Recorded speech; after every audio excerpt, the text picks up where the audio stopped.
Aunt Lauren took one look and freaked out. I needed stitches immediately. She didn't have the supplies at home, and I have to have a full medical attention. Who knew what I might have severed, or what filth or germs might have been on that glass? While she was rebandaging me, she made me drink a bottle of Gatorade to replace any fluids I had lost from bleeding. Within 10 minutes, Ray and I were in the back of her Mercedes, tearing out of her garage. I dozed off before we reached the first traffic light. I supposed all those sleepless nights had something to do with that. Being in Aunt Lauren's car helped, with its familiar smell of berry air freshener and its soft beige leather seats and the faded blue spot where I'd spilled a slushy 3 years ago. Back home, back to normal.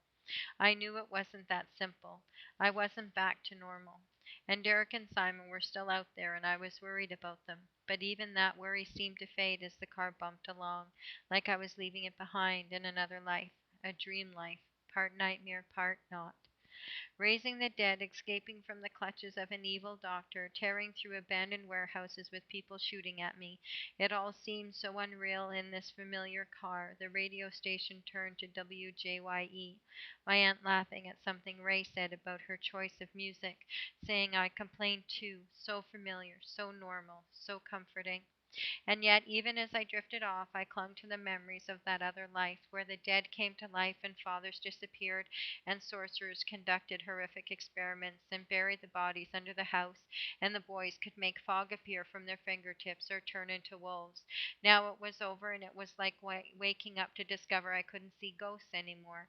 The feeling that I had missed out on something that would make my life tougher, but might also make it different, an adventure, special. I woke to Anne Lauren shaking me. I know you're tired, hun. Just come on inside and you can go back to sleep. I stumbled out of the car. She caught me. Ray diving in to help. Is she okay? Ray asked my aunt. She lost a lot of blood. She's exhausted. You both must be. When the cold air hit, I yawned and gave my head a sharp shake. I could make out a building in front of me. I blinked hard and it came into focus, a yellow brick rectangle with a single unmarked door. Is this the hospital? No, it's a walk in clinic. I called Buffalo General and Mercy, and their emergencies are packed. A typical Sunday morning. Between the Saturday night gunshot wounds and the drunken drivers, it's a zoo. I know a doctor here, and we'll get you straight in. She looked up at a small gray haired woman rounded the corner. Oh, there's Sue. She's a nurse here, Ray. Sue's going to take you over to the waiting room, get you some breakfast, and check you over. I peered at the woman as I struggled to focus. She looked familiar. When she stopped to talk to my aunt, I realized she must be her friend. But even after she walked away, it niggled at the back of my foggy brain some connection I wasn't getting. It wasn't until we were inside that I remembered where I'd seen her. Just last night, clutching the chain link fence, calling my name, I wheeled on Aunt Lauren. That woman? Sue, yes, she's a nurse here. She'll take care of. No, I saw her last night with the man who shot at us. Aunt Lauren's face crumbled. She put her arm around me. No, honey, that's not the same woman. You've been through a lot and you're confused. I pushed her away.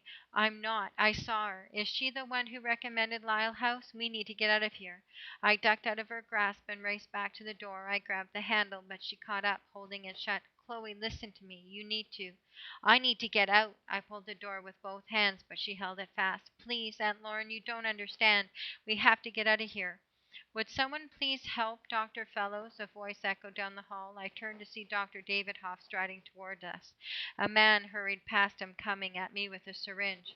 That won't be necessary, Marcel, Lauren snapped. I've already given her something. And I can see it's working very well, Bruce. Sedate Chloe, please. I looked up at Aunt Lauren. You drugged me? Her arms went around me. You'll be okay, hun, I promise. I lashed out, hitting her so hard she stumbled back. Then she turned on Dr. Davidoff. I told you this wasn't the way to handle it. I told you to leave it to me. Leave what to you? I said, taking a slow step back and hitting the door. She reached for me, but my hands flew up, warding her off. Leave what to you?